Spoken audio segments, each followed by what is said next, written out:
How's it going, Welcome back to the Great North. Welcome to a nice night here in the lawn, and today we're going to be giving you an update on the GrowForge test plots that we planted about a month and a half ago today.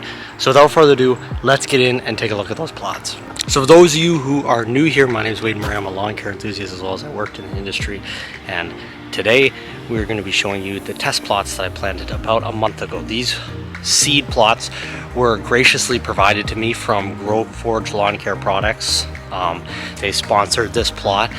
Each plot is a monostand of turf, so what that means is most of us in our lawn have a stand of turf that combines a whole bunch of different types of grass. So we got Kentucky bluegrass, perennial rye, and some tall fescue, and normally different types. There's different varieties of grass in the same way that there's different dog breeds, and they're all bred to be different and respond differently to different things. Some are more drought tolerant, some are more disease tolerant, some are more tolerant to dry climates, some are more tolerant to wet climates, some are tolerant to hotter climates, cooler climates, all that kind of thing. Some are best for playability, some are best for color response.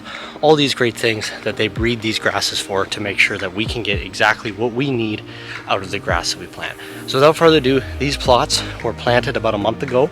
This area was tilled and then it was fertilized and overseeded or seeded on nothing. I'll show some pictures as the growing kind of continued. Without further ado, let's take a look at how everything is looking. Alrighty, so this is plot number 1 here. This is the GrowForge Elite Turf Grass plot.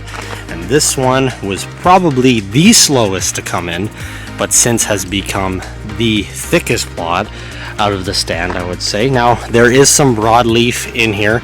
As I said, these plots are planted about a month ago, and I'm still waiting another week or two before I begin to start spraying the broadleaf out of here. This plot came in very thick. There was a whole bunch of washout here. As soon as I seeded, we had a torrential downpour and actually all washed out into the driveway here. You can see all the seed I had to spray. But down over here, there is a couple of thinner areas. It's more shaded over here. So these will probably need a little bit of overseeding in the fall to fill right back in. But other than that, this plot is looking really good. A couple things I really like about this. The color is unmatched. This has just been treated with Balance Line, Straight Line, Organohume, as well as the TPA wetting agent. And I mean, for grass that is only, let's find a spot here where there isn't broadleaf. For grass that's only a month and a half old, it's very tolerant, it's thick, it's healthy, it's happy. I just drove the riding mower on this and it's standing up. This looks great for grass that's only a month and a half old. I can't believe or state enough how great this looks. I've already put some stripes in it. So definitely I would recommend anybody looking to just plant a brand new lawn from seed, this GrowForge Elite Turf Grass blend, I think out of all of these, is my favorite.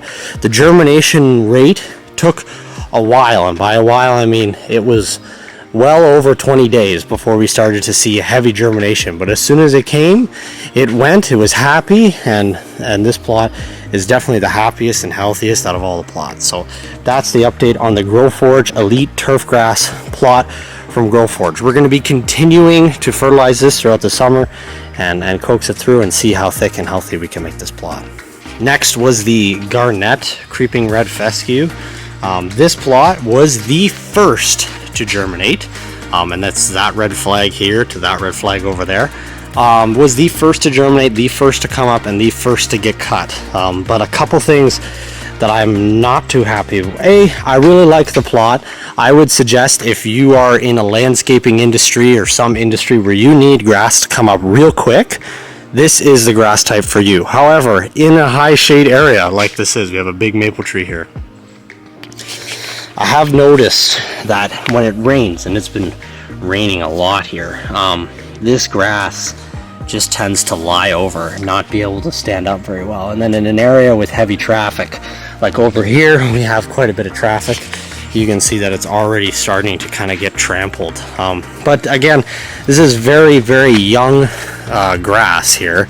So I'm interested to see maybe in the fall when the traffic gets heavier how this responds and how this responds through the winter, because in the fall it gets very, very shaded over here when we don't get a lot of sunlight, so it might be fine through the summer, but it might not make it through the winter. So that's what I'm interested to see, how this plot, as you can see, it kind of laid over, right? I'm not a big fan of the fact how it doesn't stand up. You can see the dividing line here between where the elite turf grass is kind of standing up and then the fescue is laying over. But that's the way fescue is. It's a kind of a taller, wispier grass. This grass is supposed to be more color tolerant. As far as color response goes, the blue grasses are definitely my favorite for how they're responding to the color and the fertilizer.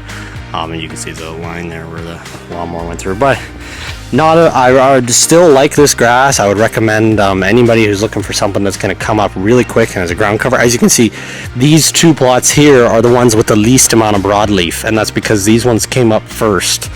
And the ones that sat a lot longer had more opportunity for broadleaf to come in. So if you're looking for someone that's going to fill in quick and not need that broadleaf weed control, then those are definitely the plots for you. Next, this was the Santoma creeping red fescue. It was from that red flag to that red flag. That's this plot right here. As you can see, the color response seems to be not as dark as the garnet that's next to it. But it still seems to hold up well. This plot is a little bit more shaded than that one, and I would say in comparison to the garnet, even though the color response doesn't seem to be as good, it seems to stand a little taller than the garnet, its partner beside it. But you can even see in the stripes. The stripes in that elite turfgrass plot are nice and defined, and then they kind of fade a bit here when they head into those two mid plots, and then they pick up again in these outer plots. But yeah, I would say personally not a big fan of both of these fescues. That's just my personal opinion, but again, they still have good color response. They fill in quickly for a landscaper or someone who's looking to get a lawn established quickly. These are great options, and I would be interested to see how well these fescues would do in a sunnier area, because as I said, there's a lot of shade here. So I think next year I may reseed these two plots with something different, but for the time being, really happy with the way that these plots are looking. Definitely recommend. Color response wise, I think the Santoma takes the garnet for color. And that's it for the fescue plots. So without further ado, let's take a look at the bluegrass plots. Alright, so again, you can kind of see the difference between the fescue and the two bluegrass plots here, and then you head into the rest of the back lawn.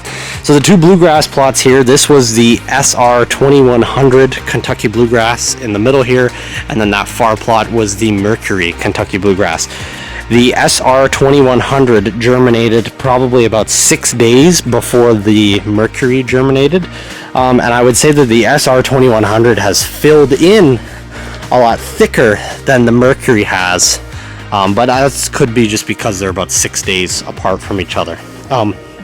So the SR 2100, I am in love with both of these bluegrass varieties, even though they took so long to come up.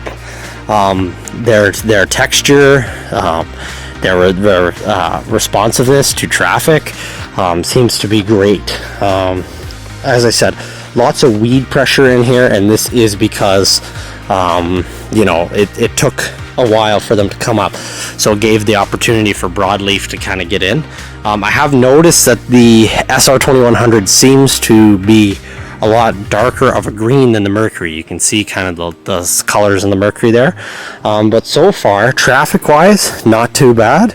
Drought tolerance wise, the most wilting that I've seen in this, and I haven't been able to do super crazy drought tolerance because it's been raining like a monsoon here crazy lately, but the fescue was wilting, and then these two were wilting a little bit. But I mean, for a plot that was planted a month and a half ago, both of these bluegrass plots are more than exceptional for bluegrass. So what I'm interested in, and even you can see there, look at the color difference between the Mercury and the SR 2100. I like that kind of dark green blue color that bluegrass has, and that's why it's called bluegrass, because when it gets really dark and healthy like that, it has that almost bluish color. But even here you can really see the difference. There's a Mercury plot, there's the SR 2100, two fescue plots, and then the blend at the end. but I would definitely do a full scale seeding of that SR2100. Really big fan of that bluegrass. I would recommend anybody who's looking for a monostand lawn that has a dark color and that will fill in quickly for bluegrass, go with the Mercury over the SR2100. That's my current experience here. It seems like the Mercury is doing a lot better. Again, there are some kind of outliers in this experiment, you could say, variables that were uncontrolled, like some of them have more sun than others, but I definitely really like that Mercury. As the SR2100 still looks really good. I noticed there's some kind of weird kind of lime greeny color in it, and I don't know why that is. You see you've got garden spurge and stuff in here, but I don't know why this stuff is not taking to the fertilizer as well as other bits of it. There's a bit in here. I don't know if that area got over compacted or something happened. I don't know why that is the way it is, but I'm gonna keep hitting it with fertilizer and see if maybe it just grows out of it.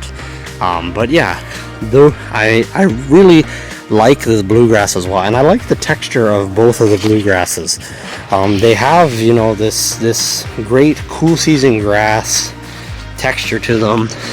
Really like the way they feel. You know, and it rained so much yesterday, it's still wet, but really like the way they feel, and you know, they're comfortable grasses. I'm impressed for bluegrass how resilient and responsive these two have been. Even for all these plots, I would recommend any of these grass types to anybody. So as I said, these plots were planted a month and a half ago, and I've probably mowed these plots at least 5 or 6 times. So that is just amazing to me. The fact that you can plant grass and in a month and a half you can basically have what is a decently stand of a lawn. And these plots were planted at an unideal time too. They were planted on the long weekend of May, Victoria Day long weekend. Today is now July 11th, so these plots basically grew in what would be like a traditionally warmer and drier season. And it hasn't been super dry, but it has been a traditionally warmer season. We've had a lot of humid, warm days, yeah, I'm super impressed at the way that these plots have responded. So definitely for those of you out there who are looking to get your hands on some elite turf grass varieties, check out the link in the description down below, and we're going to be continuing to do testing with these, seeing how they respond to different fertilizers. I might do a video of a before and after of a fertilizer application probably coming up very soon. But yeah, very interested in these plots. It's been a great test. Again, thank you to GrowForge Lawn Fertilizers for supplying all the grass seed and fertilizer for this project. If you are looking to get some premium grass seed or some great liquid or granular lawn fertilizer and support a local Canadian company, check them out in the link in the description below, growforge.ca, and you can use my code GGN23 to get 5% off at checkout, as well as support the channel at the same time. Huge shout out to GrowForge for sponsoring this video. And again, any questions, comments about these plots, let me know in the comments down below, or you can send me an email at greatcoonnorthlawncare@gmail.com, or check out my website, greatcoonnorthlawncare.ca. From the Great Coon North, my name is Wade Murray. As always, thank you guys for watching this video. Thank you guys for checking out the update on this project. We'll have more updates to come. As always, keep it green.